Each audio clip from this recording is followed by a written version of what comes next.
اللہ کے سوا کسی اور کی اطاعت جس سے اللہ کی معصیت لازم آتی ہو، شرک۔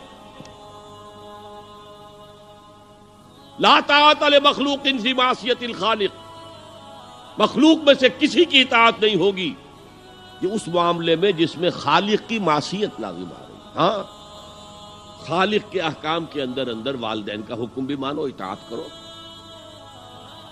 اساتذہ کا حکم مانو، کسی اور کو اپنا لیڈر مانا ہے اس کا حکم مانو، لیکن ناٹ بیونڈ وہ جو سرکل ہے کتاب و سنت کا، اس سے باہر نہیں۔ لا طاعت لمخلوق فی معصیت الخالق، یہ آپ الجبرے کے فارمولے کے طور پر اپنے سامنے رکھیے۔ اب اسے اپلائی کیجئے، جیسے فارمولوں کے ذریعے سے پھر بڑے بڑے وہ سم جو ہے وہ حل کیے جاتے تھے سوالات۔ صبح کا وقت ہے، آنکھ بھی کھلی ہے، کوئی اذان کی آواز بھی کان میں آئی ہے، آپ کا نفس کہتا ہے ابھی سو جی۔ آپ نے اپنی چادر یا کمبل کو درست کیا اور کروٹ لی اور سو گئے۔ یہ کیا ہے؟ آپ نے کس کا حکم پیچھے پھینکا اور کس کا حکم مانا؟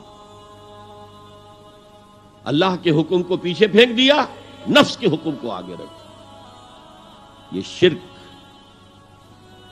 اس شرک کو جاننے والے بہت کم ہیں۔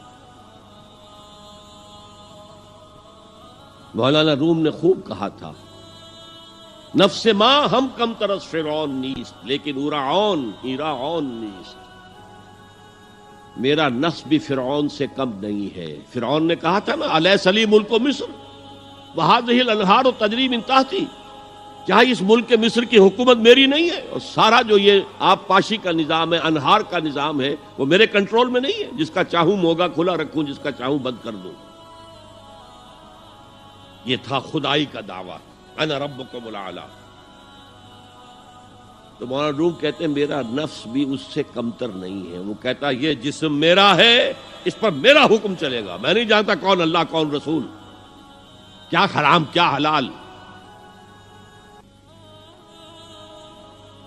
تو فرعون سے کم تو نہیں ہے میرا نفس، لیکن ایراعون اس کی بہت مدد تھی، فوج تھی، لاؤ لشکر تھا، تو اس نے زبان سے بھی کہہ دیا کھل کر انا ربکم الاعلی۔